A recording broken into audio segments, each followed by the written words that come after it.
आमच्या उल्हास माझा न्यूज चॅनलला सबस्क्राईब करा, बेल आयकॉन दाबा आणि पहा उल्हास माझाच्या बातम्या सर्वात आधी आपल्या मोबाईल स्क्रीनवर. पावसामुळे कल्याण कचोरे टेकडीवरील दरड कोसळली. सुदैवाने जीवितहानी नाही. परिसरात भीतीचं वातावरण. परिसरातील नागरिकांना केडीएमसीच्या स्थलांतरणाच्या सूचना. गेल्या आठवड्याभरापासून कल्याण डोंबिवलीत पाऊस कोसळत आहे.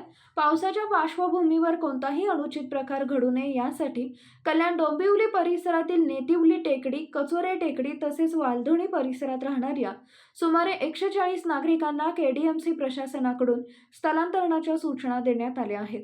आज दुपारच्या सुमारास कचोरे टेकडीवरील दरड कोसळल्याची घटना घडली.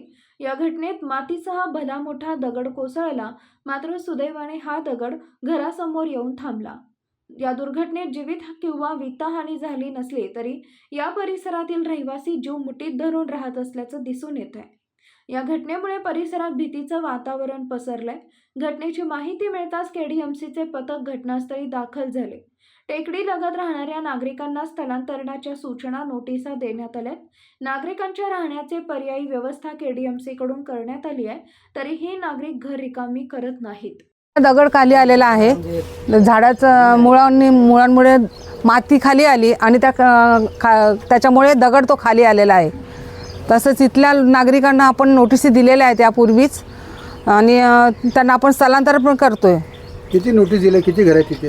140 लोकांना नेतिवली, कचोरी आणि वालधुनी अशा 3 ठिकाणावर 140 दिल्यात आपण नोटीस.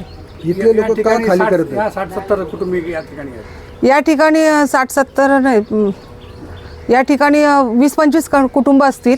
त्यांना आपण स्थलांतर शाळेत वगैरे करतोय. ते स्थलांतर का होत नाहीत?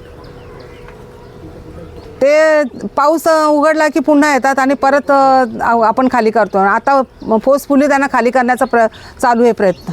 आमच्या उल्हास माझा न्यूज चॅनलला सबस्क्राईब करा, बेल आयकॉन दाबा आणि पहा उल्हास माझाच्या बातम्या सर्वात आधी आपल्या मोबाईल स्क्रीनवर.